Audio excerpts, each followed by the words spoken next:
Hello everyone, आज हम बात करने वाले हैं बहुत ही इंटरेस्टिंग टॉपिक के ऊपर, जिसमें हम ये समझेंगे कि मार्केट में स्ट्रैडल का क्या रोल होता है मार्केट में वॉलेटिलिटी समझने के लिए। और इसका हम बहुत ही लाइव एग्जांपल लेंगे हमारे रीसेंट चार्ट को देख के। कल बैंक निफ्टी की वीकली आखिरी एक्सपायरी थी और हम उसके चार्ट को देखेंगे और स्ट्रैडल की चार्ट को इनिशियली 1 घंटा देखेंगे और हम उससे एनालाइज करेंगे कि क्या ऐसा चीज़ था जिसकी वजह से ऐसे शार्प फॉल जो कल बैंक निफ्टी में आए 13 नवंबर को, उस चीज़ को हम एनालाइज करेंगे कि स्ट्रैडल की प्राइजेस कैसे मूव करती हैं। वो चीज़ हमें थोड़ा हेल्प करेगी लाइव ट्रेडर्स के लिए जो मार्केट में ट्रेड कर रहे हैं और जिनको ये समझना चाहिए कि क्या वॉलेटिलिटी मार्केट की रहती है, वो स्ट्रैडल कैसे सुबह सुबह डिपिक्ट कर सकती है। अगेन ये एक एनालिसिस है, एक पैरामीटर है जिसको आप देख के यूज़ कर सकते हो, आप एनालाइज कर सकते हो एंड देन अगर आपको ये कंफर्टेबल लगे तो इसको लाइव मार्केट में भी एग्जीक्यूट कर सकते हो। तो पहले देखेंगे कल की बैंक निफ्टी की मार्केट कैसी थी। तो अगर मैं बात करूँ, ये जो हाईलाइटेड एरिया है ना, राइट, यहाँ से अगर मैं बोलूँ, ये बैंक निफ्टी की 915 की कैंडल है, राइट। और 915 की कैंडल में पहले मैं कैंडल की बात करूँगा कि हमने देखा कि मार्केट बहुत ही वोलेटाइल था इनिशियली। ये जो कैंडल है वो 5 मिनट के टाइम फ्रेम पे है। तो अगर आप देखोगे ना कि मार्केट 200 पॉइंट की जो मूवमेंट थी वो बहुत ही वोलेटाइल थी। एक बार ऊपर की तरफ टच करके आई, ठीक है, अगेन मार्केट में नीचे आया, ये आया एंड देन ऊपर आया। तो बहुत जिगजैग रहता है और ऐसे मार्केट में ना ऑप्शन सेलर्स बहुत बार स्टॉप आउट हो जाते हैं। और स्टॉप आउट इसलिए होते हैं क्योंकि उनको वॉलेटिलिटी की आइडिया नहीं लगता है कि वॉलेटिलिटी कितनी है, क्योंकि जो उनके छोटे स्टॉप्स होते हैं वो इस वॉलेटिलिटी में हट जाते हैं। अगर वो मार्केट में करेक्ट भी होते हैं, उन्हें लगता है कि मार्केट डाउन साइड ज़्यादा है, लेकिन उसके बाद भी वो इस वॉलेटिलिटी को हैंडल नहीं कर पाते हैं और स्टॉप लॉसेस हो जाते हैं। इसको कैसे एनालाइज करें, कैसे समझें कि क्या चीज़ है जिसको हम देख के समझ सकते हैं। तो मैं यहाँ बात करूँगा स्ट्रैडल की। अगर मैं स्ट्रैडल खोलूँ ना, सबसे पहले मैं स्ट्रैडल के चार्ट देखता हूँ तो अगर आप ये देखोगे ना, ये 9:15 से लेके 10:30 बजे का स्ट्रैडल का चार्ट है। तो हम देखते हैं इस चार्ट में क्या है। मार्केट जब 9:15 खुली ना, उस समय जो स्ट्रैडल की प्राइस थी वो लगभग 370 पॉइंट की थी। 370 की स्ट्रैडल की प्राइस क्या बताती है कि मार्केट में लगभग 370 पॉइंट की वॉलेटिलिटी उन्हें देखने को मिल सकती है, अपसाइड या फिर डाउन साइड, वो किसी भी साइड हो सकती है। ये मार्केट प्रेडिक्ट करे क्योंकि ये एक्सपायर होने वाली कॉन्ट्रैक्ट है। मैं उस कॉन्ट्रैक्ट की बात कर रहा हूँ जो वेंसडे को एक्सपायरी है, वीकली एक्सपायरी का लास्ट थी और उसके थ्रू हम समझ रहे हैं। तो ये मार्केट की वॉलेटिलिटी थी कि ये 350 पॉइंट 370 पॉइंट के आसपास की मूव है। अब होता क्या है ना, जैसे जैसे टाइम बीतता है मार्केट में, अगर टाइम बीत रहा है और मार्केट में मूवमेंट आ रही है, अब जैसे जैसे वो एक्सपायर की तरफ जाएगी उसकी वॉलेटिलिटी कम होनी चाहिए। In terms of generally volatility की बात करूं तो वो कम होगी क्योंकि मार्केट टाइम स्पेंड कर रहा है, अब उसके पास टाइम कम बचा है, राइट। तो उसकी वजह से क्या होता है ना, जो स्ट्रैडल होता है इसमें थीटा डीके की वजह से स्ट्रैडल की प्राइस गिरती है। अब वो जब प्राइस गिरती है ना, तो लाइक इसका जो चार्ट होगा वो आपको दिखेगा कि वो 370 से 350 आ रही है, मे बी फिर 360 जाए, मतलब धीरे धीरे वो ग्रेजुअली गिरती है। ये नॉर्मल सिनेरियो होता है जब मार्केट एक रेंज में है, वहाँ मूव कर रही है। लेकिन जब मार्केट में बड़े मूव्स आ रहे होते हैं या फिर बड़े ऑर्डर्स आ रहे होते हैं ना, इसको स्ट्रैडल की प्राइस कभी कभी आपको पैरामीटर के थ्रू हेल्प मिल जाता है जिससे आपको समझ में आ जाएगा।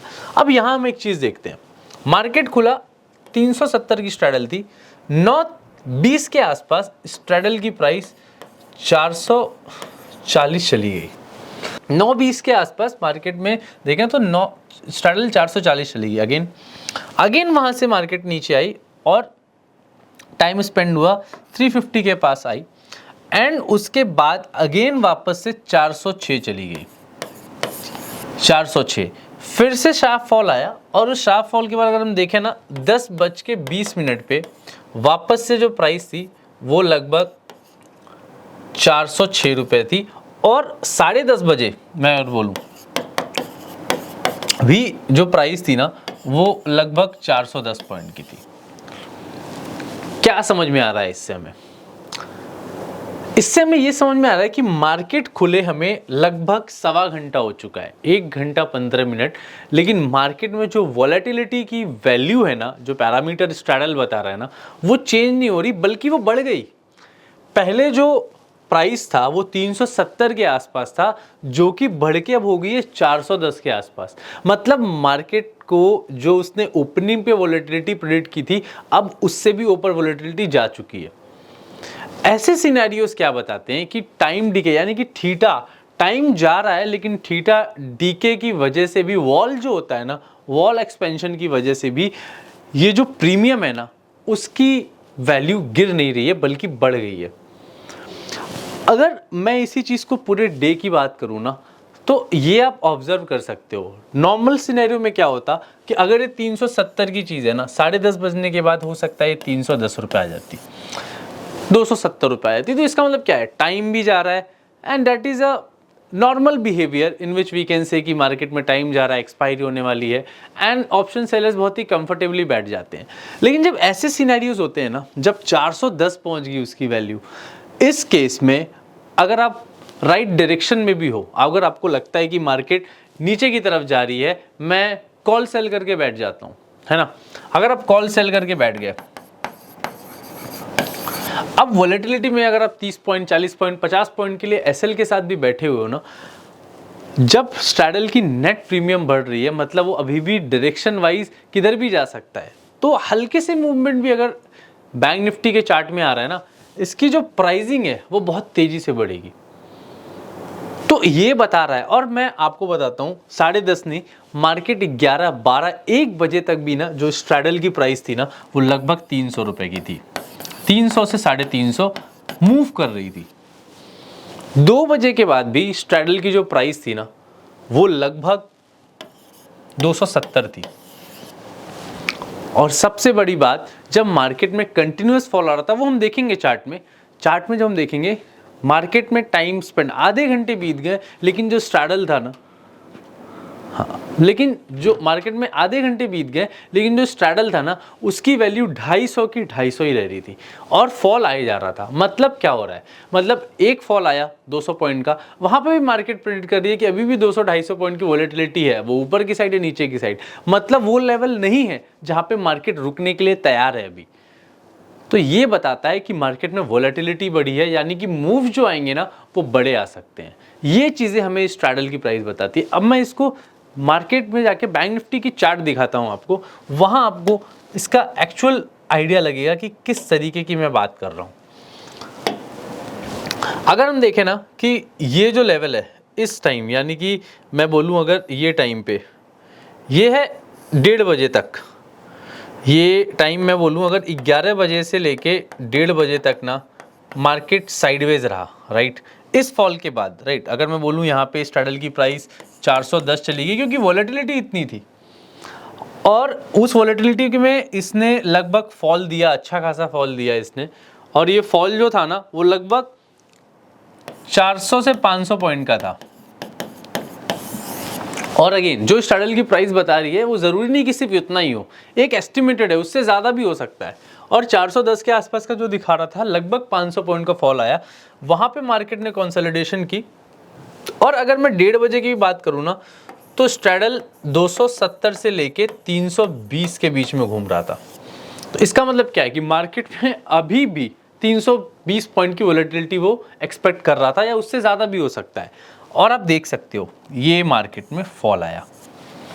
अब इस फॉल में ना मार्केट ने कितने कैंडल्स बनाए, 1 2 3 4 5, लगभग 10 कैंडल्स बने।